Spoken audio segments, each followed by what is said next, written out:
সকাল জেলা ভারতীয় জনতা পার্টির পক্ষ থেকে আপনাদের 3:30টায় সূচনা দেওয়া হয়েছিল। আপনারা এসেছেন আমাদের দলীয় কার্যালয়ে। আপনারা জানেন যে একটি নির্দিষ্ট বিষয় নিয়ে আমি সাংবাদিক সম্মেলন এখানে করছি। প্রথমত 21 সালের নির্বাচনের পরে যে ধরনের অত্যাচার সংগঠিত করা হয়েছিল রাজ্যের বিভিন্ন প্রান্তে, এবারেও একইভাবে সেই অত্যাচার শুরু হয়েছে। শুধু ভোটের পরে নয়, ভোটের আগে থেকে পুলিশের অত্যাচার ছিল। এখন পুলিশ এবং তৃণমূলের গুন্ডা তাদের মিলিত অত্যাচার শুরু হয়েছে। একটু আগেই আমি মেদিনীপুর মেডিকেল কলেজে আমাদের কেশিয়াড়ি পঞ্চায়েত সমিতির বিরোধী দলনেত্রী মৌমিতা সিনহা, যাকে বিডিও অফিসে ভিডিও ডেকে নিয়ে গিয়ে মার খাইয়েছেন কল্পনা সিটের হাত দিয়ে, তাকে দেখতে গেছিলাম এবং সেখান থেকে আমি এখানে উপবিষ্ট হয়েছি। প্রথমেই বলিনি, কেশিয়াড়িতে আগামীকাল রাজ্যের সাধারণ সম্পাদিকা, বিধায়ক এবং গত নির্বাচনে মেদিনীপুর কেন্দ্রে যিনি সামান্য ভোটে হেরে গেছেন, মাত্র 2%-এরও কম ভোটে যিনি হেরে গেছেন, যাকে হারিয়ে দেওয়া হয়েছে, যার পোলিং এজেন্টদের আগের দিন রাত্রে গ্রেফতার করা হয়েছে, সেই অগ্নিমিত্রা পাল মহোদয়ের নেতৃত্বে কালকে আগামীকাল কেশিয়াড়ির বিডিওর এবং কল্পনা সিটের গ্রেফতারের দাবিতে ধিক্কার মিছিল, অবরোধ, বিক্ষোভ ইত্যাদি কর্মসূচি নেওয়া হয়েছে। আজকে আমরা এখানে মিলিত হয়েছি সঞ্জয় বেরা, বয়স 42, পুরুষোত্তমনগর, ডেবরা। এই কাছেই, এখান থেকে 2-4-5 কিলোমিটারের মধ্যেই তার বাড়ি। ভারতীয় জনতা পার্টির একনিষ্ঠ কার্যকর্তা, তার জেঠতো দাদা আছেন এবং তার পুত্র ক্লাস 7-এ পড়ে, তিনি আছেন। ওনার স্ত্রী কলকাতাতে হাইকোর্টে অপেক্ষা করছেন। রাজ্য সরকার এখনো পর্যন্ত উত্তর দিতে পারেনি। আমরা পোস্টমর্টম পশ্চিমবঙ্গ সরকার অর্থাৎ মমতা ব্যানার্জির নিয়ন্ত্রণাধীন কোন হসপিটালে করতে তার পরিবার অস্বীকার করেছে। নিরপেক্ষ জায়গায় পোস্টমর্টম করার দাবি করেছে এবং ম্যাজিস্ট্রেট, পরিবারের লোক ভিডিওগ্রাফির মাধ্যমে। এবং আপনারা সবাই ইতিমধ্যে শুনেছেন, সোশ্যাল মিডিয়াতেও আমি পোস্ট করেছি, আমাদের জেলা সভাপতি বা তার পরিবারের পক্ষ থেকেও আপনাদের কাছে অভিযোগ করা হয়েছে যে 4 তারিখে নির্বাচন ফলাফল যদি ঘোষণা হয়, সেদিন রাত্রিবেলা তার ছেলের মুখ থেকে শুনবেন, ও মামার বাড়িতে ছিল, ও মার কাছ থেকে শুনেছে যে বাড়িতে খাওয়ার জন্য রাত্রে কিছু রান্না টান্না করছিল, বলছিল ডিম ভাজছিল। সেখান থেকে তাকে পুলিশ ডেকে নিয়ে যায়, কারণ এবারে নির্বাচন তো পশ্চিমবঙ্গে তৃণমূল করেনি, পুলিশ করেছে। পুলিশ সেদিন জয়ের আনন্দে বিভোর ছিল, ডেবরা থানার পুলিশ। তারা কেশপুরে ছাপ্পা মেরে, যিনি এনামুলের কাছ থেকে ঘড়ি নিয়েছেন, আইফোন নিয়েছেন, টাকা নিয়েছেন, সেই দীপক অধিকারী বাবু ছাপ্পা মেরে তাকে জিতিয়েছেন। একা কেশপুর থেকে 1,30,000 লিড। এত লিড নন্দরানী দলও পাননি, আর গতবারে এত লিডও হয়নি 19 সালে, 1,08,000। সব রেকর্ড ভেঙে গেছে। তাই জয়ের আনন্দে ডেবরা থানার পুলিশ, যারা বালি থেকে টাকা তোলে, যাদের কাজ হচ্ছে টাকা তোলো আর তৃণমূল করো, আর রাত্রে সারা রাত্রি ধরে ঝাড়খণ্ড থেকে আসা গরুকে এখান থেকে হাঁটিয়ে পার করিয়ে ভাইপোর ডায়মন্ড হারবারে পাঠায়, যাতে নৌকো করে সব বাংলাদেশে পাচার করা যায়। সেই পুলিশ তাকে তুলে নিয়ে এসে ব্যাপকভাবে মারধর করে, অসুস্থ হয়ে পড়ে, প্রেসিডেন্সি জেলে নিয়ে যায়, সেখানকার হসপিটালে হাতের বাইরে চলে যায়, পিজিতে ভর্তি করে এবং পিজি হসপিটালে মারা যায়। এটা কাস্টোডিয়াল ডেথ। সুপ্রিম কোর্টের যা নর্মস রয়েছে, সেই নর্মসে কাস্টোডিয়াল ডেথ হলে তার পানিশমেন্ট কাস্টোডিতে যারা রেখেছেন তাদের ঘাড়ে যায়।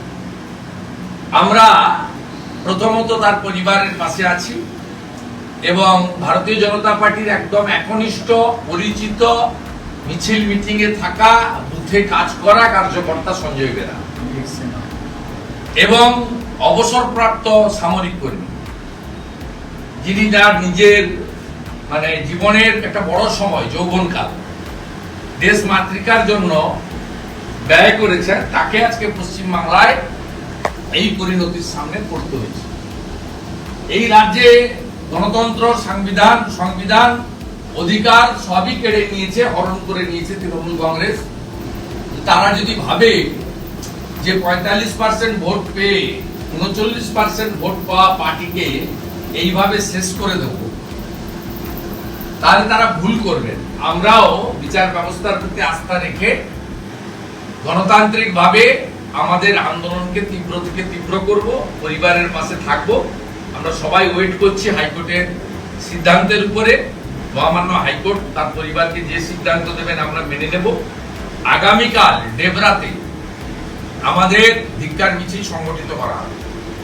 আগামীকাল পার্টির পতাকা থাকবে, কালো পতাকা থাকবে এবং বুকে কালো ব্যাজ লাগিয়ে হাজার হাজার বিজেপি কর্মী, ওদিকে যেমন কেশিয়াড়িতে ধিক্কার অবরোধ চলবে, এখানে আমরা জাতীয় সড়কে অবরোধ করব না, মানুষ কষ্ট দেব না। তো আমরা এখানে কালকে ধিক্কার মিছিল করব। তন্ময় দাস জেলার সাংগঠনিক জেলার সভাপতি এবং ডেবরা বিধানসভার কনভেনার, কো-কনভেনার, মন্ডল প্রেসিডেন্টরা, তারা সবাই উদ্যোগ নিয়ে এই কয়েক ঘন্টার নোটিশে তারা মানুষকে, শুধু বিজেপির মানুষ নয়, সমস্ত গণতন্ত্র প্রেমী মানুষকে এই হিংসার যারা বিরোধিতা করেন, এই খুনের যারা নিন্দা করেন, তারা কালকে সবাই পথে নামবেন। এবং কোর্টের রায় হয়ে যাওয়ার পরে, ময়না তদন্ত হয়ে যাওয়ার পরে দোষী পুলিশদের বিরুদ্ধে যদি মমতা ব্যানার্জি সরকার ব্যবস্থা গ্রহণ না করে, তাদেরকে যদি গ্রেফতার না করে, চাকরি থেকে ডিসমিস না করে, পানিশমেন্ট না হয়, আমরা ভবিষ্যতে এই পরিবার যে উচ্চ আদালতে আইনি লড়াই করবে, তার জন্য উকিল বাবু দেওয়া থেকে শুরু করে মামলার সমূহ যা যা মদত করা দরকার সেটা ভারতীয় জনতা পার্টি করবে। বিরোধী দলনেতা হিসেবে আমিও এই বিষয়টা দায়িত্ব নিচ্ছি এবং মনিটরিং করব। সাথে সাথে এই পরিবারের সঙ্গে ভারতীয় জনতা পার্টি আছে। পরিবারকে আর্থিক ক্ষতিপূরণ দেওয়া থেকে শুরু করে এই পরিবারের সমস্ত দায় দায়িত্ব আমরা ভারতীয় জনতা পার্টি নেব এবং পরিবারের পাশে থাকব। আপনাদের মাধ্যমে যারা ভাতার জন্য, যারা অন্য কিছু প্রলোভনে পড়ে তৃণমূল কংগ্রেসকে ভোট দিয়েছেন, বিশেষ করে মুসলমানরা দল বেঁধে ভোট দিয়েছেন, তাদেরকে বলবো কাদেরকে আপনারা ভোট দিয়ে জিতিয়েছেন। আপনারা দেখুন, একজন অবসরপ্রাপ্ত সামরিক কর্মী, 42 বছরের যুবক, তাকে তৃণমূল ক্যাডারদের হাতে নয়, আমাদের ট্যাক্সের পয়সায় বেতন পাওয়া রক্ষকই আজ ভক্ষক, তাদের হাতে এইভাবে নৃশংসভাবে খুন হতে হলো। Custodial death. সঞ্জয় বেরার নামে বিগত দিনে কোনো অভিযোগ, কোনো একটাও কেস, তার কোনো রেকর্ড নেই। কারণ একজন এক্স সার্ভিসম্যান, তার জীবনের 15 থেকে 20 বছর দেশের জন্য তিনি দিয়েছেন। তাই এইরকম একজন ট্রু রাষ্ট্রবাদী, তাকে যেভাবে সরকারি ট্যাক্স, জনগণের ট্যাক্সের পয়সায় বেতন পাওয়া পুলিশ খুন করলো, এই লজ্জা রাখার জায়গা নেই, নিন্দা জানানোর ভাষা নেই। এবং এই ঘটনার মধ্য দিয়ে প্রমাণ হলো এবারের পশ্চিমবঙ্গের নির্বাচন পুলিশ এবং আইপ্যাকের মিলিত শক্তি জনগণের প্রকৃত অধিকার কেড়ে নিয়ে পিছনের দরজা দিয়ে তৃণমূল কংগ্রেসকে আমাদের থেকে কয়েকটা সিট বেশি হয়তো পাইয়ে দিয়েছে এবং পার্সেন্টেজে 3-4% বেশি ভোট পাইয়ে দিয়েছে। আমরা ভারতীয় জনতা পার্টি রাস্তায় থাকব, আইনি লড়াইতে থাকব, পরিবারের সঙ্গে থাকব। এইটুকু বলার জন্যই আপনাদের কাছে এসেছিলাম। এবং ক্লাস 7-এর এই যে ছাত্রটি, এই যে ছোট্ট শিশুটি, এই যে নাবালক শিশু পুত্রটি, আজকে তার এই বয়সে পিতৃহারা হলেন। আমি মনে করি এর সমূহ দায়িত্ব রাজ্যের মুখ্যমন্ত্রী মমতা ব্যানার্জি। এই ছোট্ট বাচ্চাটির তার 42 বছরের পিতৃদেবকে কেড়ে নিল কারা? গুন্ডা, মস্তান, হারমাদ, জঙ্গি, এরা তো করেই এদের কাজ। আমাদের ট্যাক্সের পয়সায় বেতন পাওয়া পুলিশ পশ্চিমবঙ্গ যে রসাতলের একদম শেষ খাদের কিনারায় চলে গেছে, শেষ হয়ে গেছে, ধ্বংস হয়ে গেছে। এই বাচ্চাটির মুখ তার আরেকটি প্রকৃষ্ট উদাহরণ। দোকান কাটা এই রাজ্যের মুখ্যমন্ত্রী, তার যদি লজ্জা থাকে এই পুলিশগুলোকে সাসপেন্ড করে কাস্টডিতে নিয়ে তিনি প্রকৃত রাজধর্ম পালন করেন, এটা প্রমাণ করুন। এই চ্যালেঞ্জ বিরোধী দল নেতা ওনার কাছে দিচ্ছে। কিছু প্রশ্ন? আপনি বলছেন সঞ্জয় বেরা আমাদের সমর্থক, কিন্তু তৃণমূল অভিযোগ করছে ও কোনো রাজনীতি করে। বাড়ির লোক বলবেন, আমি কেন বলতে হবে? আপনি ওর বুথে গিয়ে দেখে আসুন। ভারতীয় জনতা পার্টির মিছিল মিটিংয়ে অংশগ্রহণ করেছে, কত ছবি নেবেন আপনি, পরে এসে নিয়ে যাবেন জেলা প্রেসিডেন্টের কাছে। চোর তৃণমূলের লোকেদের সার্টিফিকেট আর ওদের প্রশ্ন আমাদের করার দরকার। ওনার স্ত্রী কলকাতার হাইকোর্টে, আর ওনার পুরো পরিবার আমাদের সঙ্গে। আর ওই বুথে চলে যান, আর অবসরপ্রাপ্ত সামরিক কর্মী বা আধা সামরিক বাহিনীর কর্মীরা কেউ নরেন্দ্র মোদীর বাইরে নেই, সবাই নরেন্দ্র মোদীকে সাপোর্ট করে। আমি সব গ্রামে গিয়ে খোঁজ নিই, ওদের কাছে নেশন ফার্স্ট এই মন্ত্রে কাজ করে।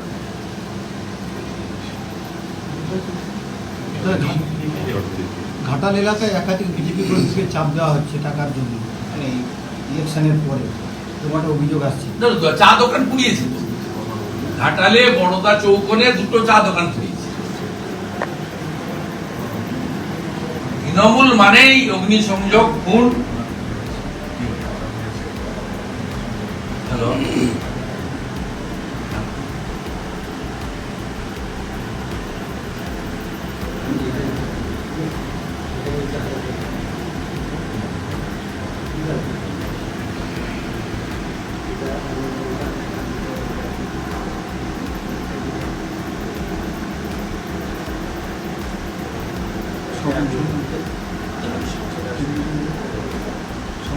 ঠিক আছে, আমরা ফোনে পেয়েছি ওই ডাক্তারদের মেডিকেল বোর্ড, একজন ডাক্তার নয় একাধিক ডাক্তারকে রেখে পিএম করতে বলেছি কোর্ট, বাড়ির লোকের উপস্থিতিতে এবং ভিডিওগ্রাফি করে।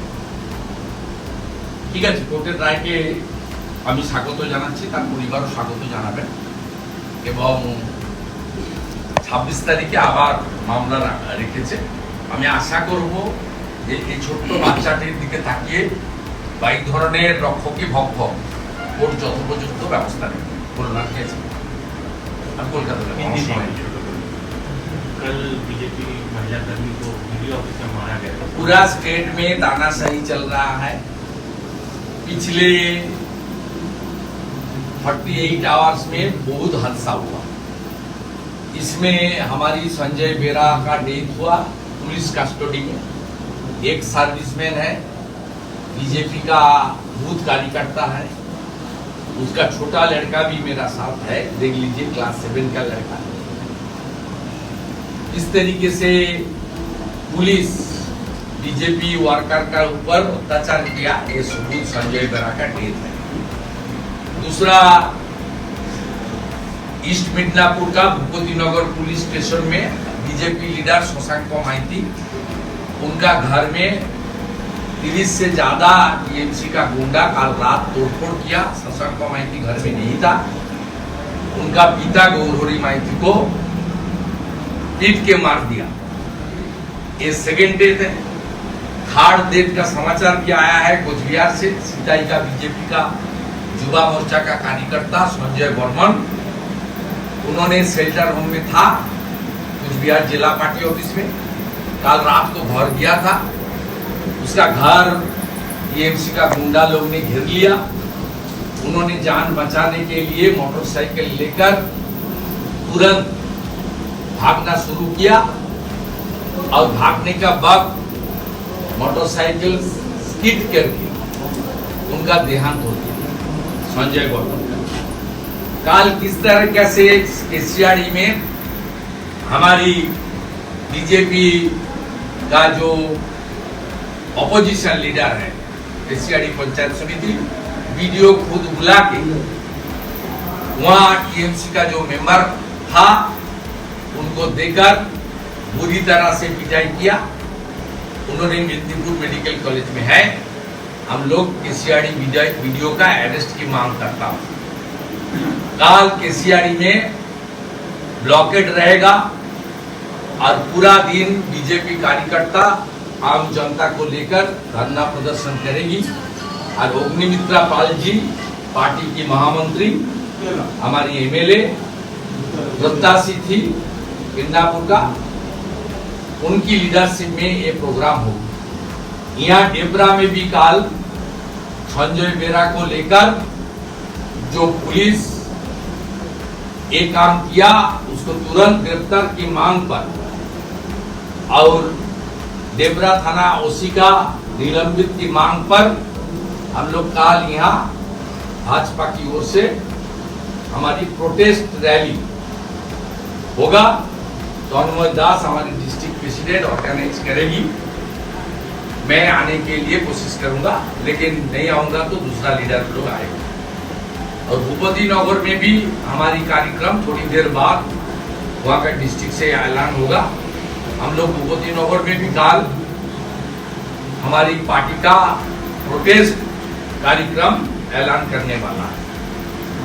हाई कोर्ट में तो आज मामला हुआ संजय बेरा को लेकर, क्या आज जो टेलीफोन में जो सूचना मिला है, हाई कोर्ट ने एक बोर्ड फॉर्मेशन किया।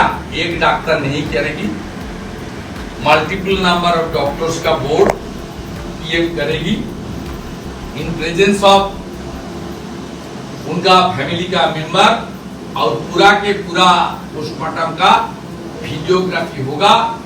घर माने जो घर का आदमी है उनको प्रोवाइड करना पड़ेगा। और जो एफआईआर होगा उसका primary investigation SP West Midnapore को करने का डायरेक्शन मिला है। और 26 तारीख को पूरा के पूरा रिपोर्ट लेके हाईकोर्ट दोबारा फैसला लेगा। हम लोग का मांग है इसको सीबीआई में देना चाहिए। और डेबरा थाना का जो पुलिस इन्वॉल्व है उस पुलिस को तुरंत कस्टडी में लिया जाए। किस प्रकार से सहायता करेंगे संजय बेरा के परिवार को बीजेपी? एक तो लीगल सपोर्ट हम लोग स्टार्ट कर दिया, दूसरा पार्टी की ओर से प्रोटेस्ट रैली ये भी होगा, तीसरा फाइनेंशियल कॉम्पेंसेशन से लेकर उनका घर को रक्षा करने के लिए, इकोनॉमिकली प्रोटेक्शन देने के लिए भाजपा वचनबद्ध है। तृणमूल कांग्रेस तो वही बोल रहे संजय बेरा किसी दल से जुड़ नहीं। उनका घर क्यों पूछ लीजिए, उनका घर वाला से पूछ लीजिए। He is ex serviceman, he is very sincere BJP worker in his booth and anchal level. इसके लिए किसी का सर्टिफिकेट का जरूरत नहीं है। यहाँ पुलिस और टीएमसी वो दोनों बराबर है। उनका बिला भगत से इस बार बंगाल का चुनाव हुआ, चुनाव में बीजेपी का साथ टीएमसी नहीं लड़ा, पुलिस और आईपैक का मिला भगत से चुनाव हुआ। हमारा बगल में तन्मय घोष जी है, जिला का महामंत्री, उनको कोई वारंट नहीं था। 2014 का केस जिससे एफआईआर में उनका नाम भी नहीं है, उसका नाम लेकर अरेस्ट किया। कम से कम ईस्ट मिदनापुर, तमलुक और घाटाल और मिदनापुर 3 सीट में 100 से बेसी ज्यादा पोलिंग एजेंट और लीडर लोग को ये लोग चुनाव का 2 दिन पहले अंदर कर दिया था चुनाव में धांधली करने के लिए। इधर देखो